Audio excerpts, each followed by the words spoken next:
ವೀಕ್ಷಕರಿಗೆಲ್ಲ ನಮಸ್ಕಾರ. Welcome to my YouTube channel. Zee Kannada ವಾಹಿನಿಯಲ್ಲಿ ಪ್ರಸಾರವಾಗ್ತಿರುವಂತಹ ಕರ್ಣ ಧಾರಾವಾಹಿ ಕೂಡ ತುಂಬಾನೇ ಜನಪ್ರಿಯತನ ಪಡೆದಂತ ಧಾರಾವಾಹಿ ಅಂತಾನೆ ಹೇಳ್ಬೋದು. ಇನ್ನು ಕರ್ಣ ಧಾರಾವಾಹಿಯಲ್ಲಿ ನಮ್ರತಾ ಗೌಡ, ಭವ್ಯ ಗೌಡ ಮತ್ತು ಕಿರಣ್ ರಾಜ್ ಮುಖ್ಯ ಪಾತ್ರಗಳಲ್ಲಿ ಕಾಣಿಸಿಕೊಳ್ತಾ ಇದ್ದಾರೆ.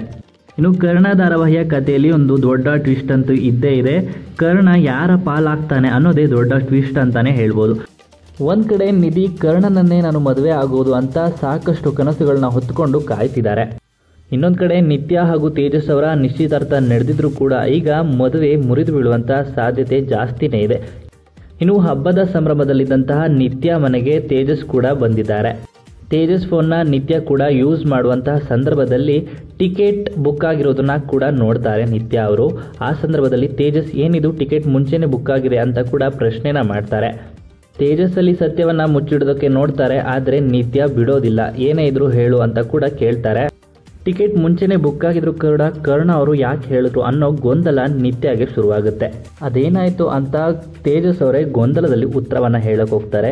ಏನಾಯ್ತು ಅಂತ ಕೇಳ್ತಿಲ್ಲ, ಕರ್ಣ ಹೇಳಿದ್ದು ನಿಜನ ಸುಳ್ಳ ಅಂತ ನಿತ್ಯ ಕೇಳ್ತಾರೆ. ಕರ್ಣ ಅವರು ಸರಿಯಾಗಿನೇ ಟಿಕೆಟ್ ಬುಕ್ ಮಾಡಿದ್ರು, ಕರ್ಣ ಅವ್ರದ್ದು ಇದರಲ್ಲಿ ಯಾವುದೇ ರೀತಿಯ ತಪ್ಪಿಲ್ಲ ಅಂತ ತೇಜಸ್ ಹೇಳ್ತಾರೆ. ಹಾಗಾದ್ರೆ ನಿಮ್ಮ ಅಪ್ಪ ಅಮ್ಮ ಯಾಕೆ ಬರಲಿಲ್ಲ ಅಂತ ನಿತ್ಯ ಪ್ರಶ್ನೆನ ಮಾಡ್ತಾರೆ. ಅಪ್ಪ ಅಮ್ಮಂಗೆ ಈ ಮದುವೆ ಇಷ್ಟ ಇಲ್ಲ ಅನ್ನೋ ಸತ್ಯನ ತೇಜಸ್ ಈಗ ನಿತ್ಯ ಮುಂದೆ ಬಿಚ್ಚಿಟ್ಟಿದ್ದಾನೆ. ಇನ್ನು ನಿತ್ಯ ಅಳ್ತಿರೋದನ್ನ ನೋಡಿ ಶಾಕ್ ಆಗುತ್ತೆ ಶಾಂತಿ ಅಜ್ಜಿಗೂ ಕೂಡ. ಶಾಂತಿ ಅಜ್ಜಿಗೂ ಈ ವಿಷಯ ತಿಳಿಯುತ್ತೆ. ಇದಾದ ಬಳಿಕ ಕರ್ಣ ಹಾಗೂ ಅವರ ಅಜ್ಜಿ ನಿತ್ಯ ಮನೆಗೆ ಬಂದಿರ್ತಾರೆ.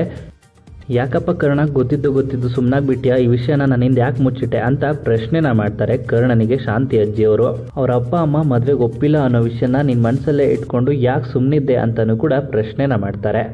ಅಜ್ಜಿ ಇದರಲ್ಲಿ ಅವ್ರ ತಪ್ಪೇನಿಲ್ಲ ಅಂತ ತೇಜಸ್ ಹೇಳೋದಕ್ಕೂ ಮುಂದಾಗ್ತಾರೆ. ನೀನು ಸುಮ್ಮನೆ ಇರಪ್ಪ, ನೀನು ತಪ್ಪು ಮಾಡಿ ಸುಮ್ಮನೆ ಇದೆಯಾ, ಇವನು ನೋಡಿನೂ ಸುಮ್ಮನೆ ಇದ್ದಾನೆ, ನನಗೆ ನೀವಿಬ್ರು ಒಂದೇ ಥರ ಅಂತ ಕೂಡ ಶಾಂತಿ ಅಜ್ಜಿ ಕೋಪ ಮಾಡ್ಕೊಳ್ತಾರೆ. ನನಗೆ ನನ್ನ ಮೊಮ್ಮಕ್ಕಳು ಜೀವನ ಮುಖ್ಯ, ಇವಳನ್ನೇನು ಆಟದ ಗೊಂಬೆ ಅನ್ಕೊಂಡಿದ್ರಾ ಅಂತಲೂ ಕೂಡ ಕರ್ಣನಿಗೆ ಪ್ರಶ್ನೆನ ಮಾಡ್ತಾರೆ. ಆದರೆ ಕರ್ಣ ಏನು ಹೇಳಬೇಕು ಅಂತ ಗೊತ್ತಾಗದೆ ಮೌನವಾಗಿ ನಿಂತಿರ್ತಾರೆ. ಎಲ್ಲ ತಿಳ್ಕೊಂಡು ನೀನು ಹೀಗೆ ಮಾಡಿಬಿಟ್ಟಲ್ಲಪ್ಪ ಕರ್ಣ ಅಂತ ಕಣ್ಣೀರಿಡ್ತಿದ್ದಾರೆ ಶಾಂತಿ ಅಜ್ಜಿಯವರು. ಕೊನೆಗೆ ಅಜ್ಜಿ ಎಲ್ಲ ಸರಿ ಹೋಗುತ್ತೆ ಅಂತ ಕರ್ಣ ಹೇಳ್ತಾರೆ. ಯಾವುದೂ ಸರಿ ಹೋಗಲ್ಲ, ಎಲ್ಲನೂ ನಾನೇ ಸರಿ ಮಾಡ್ತೇನೆ ಅಂತ ಹೇಳಿ ಕೊನೆಗೆ ಒಂದು ಟ್ವಿಸ್ಟ್ನ ಕೊಡ್ತಾರೆ ಅಜ್ಜಿ. ಯಾವುದೇ ಕಾರಣಕ್ಕೂ ಈ ಮದುವೆ ನಡೆಯೋಲ್ಲ ಅಂತ ಹೇಳ್ತಿದ್ದಾರೆ. ಇದನ್ನ ಕೇಳಿ ಎಲ್ಲರೂ ಕೂಡ ಶಾಕ್ ಆಗ್ತಿದ್ದಾರೆ. ಇವತ್ತಿನ ಎಪಿಸೋಡಲ್ಲೇ ಇದೇ ಪ್ರಸಾರವಾಗುತ್ತೆ.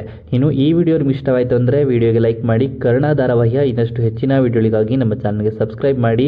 ಹಾಗೆಯೇ ಕರ್ಣನಿಗೆ ನಿತ್ಯ ಅಥವಾ ನಿಧಿ ಇಬ್ಬರಲ್ಲಿ ಯಾರು ಜೋಡಿ ಆದರೆ ಚೆನ್ನಾಗಿರುತ್ತೆ ಅಂತ ನಿಮ್ಮ ಅನಿಸಿಕೆಯನ್ನು ಕಮೆಂಟ್ ಮೂಲಕ ಕಮೆಂಟ್ ಮಾಡಿ ತಿಳಿಸಿ.